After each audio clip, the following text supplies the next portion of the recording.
SIR এর নামে বিভিন্ন বিডিও অফিসে ভোটারদের তদন্তের জন্য ডাকা হচ্ছে।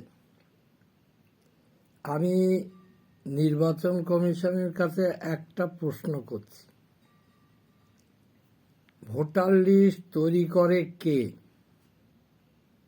নির্বাচন কমিশন।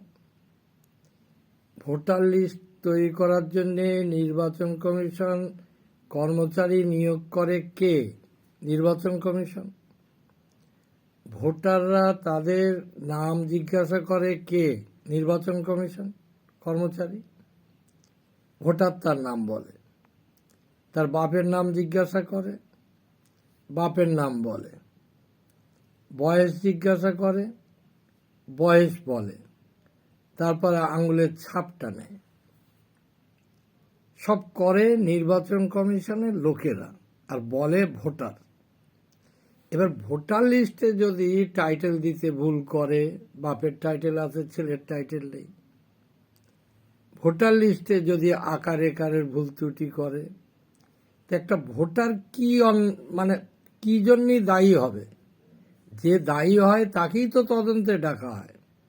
আজকের তো নির্বাচন কমিশনকেই আজকে জবাব দিতে হবে যে এই ভোটার লিস্ট তৈরি করেছো তুমি, ভোটার লিস্টে ত্রুটি হয়েছে তার কৈফিয়ত তুমি দাও। একটা ভোটার কেন দেবে কৈফিয়ত?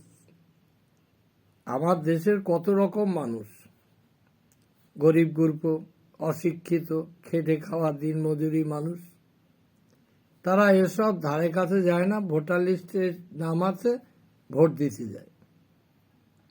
এতদিন এই ভোটার লিস্টেই তারা ভোট দিয়ে এসেছে, কোনো ত্রুটি হয়নি। যদি ত্রুটি না হয়ে থাকে তাহলে আজকে ত্রুটি হচ্ছে কেন? আর আজকে যদি ত্রুটি হয় তাহলে সেই নির্বাচন কমিশনের কর্মচারী যারা এই ত্রুটি করেছে তাদের কৈফিয়ত নিতে হবে, তাদের তদন্ত করতে হবে। এটা ভোটারকে ডাকা হবে কেন? আর একটার পর একটা ছাঁটাই করে দেওয়া হচ্ছে। বিশেষ একটা ধর্মীয় মানুষকে, অর্থাৎ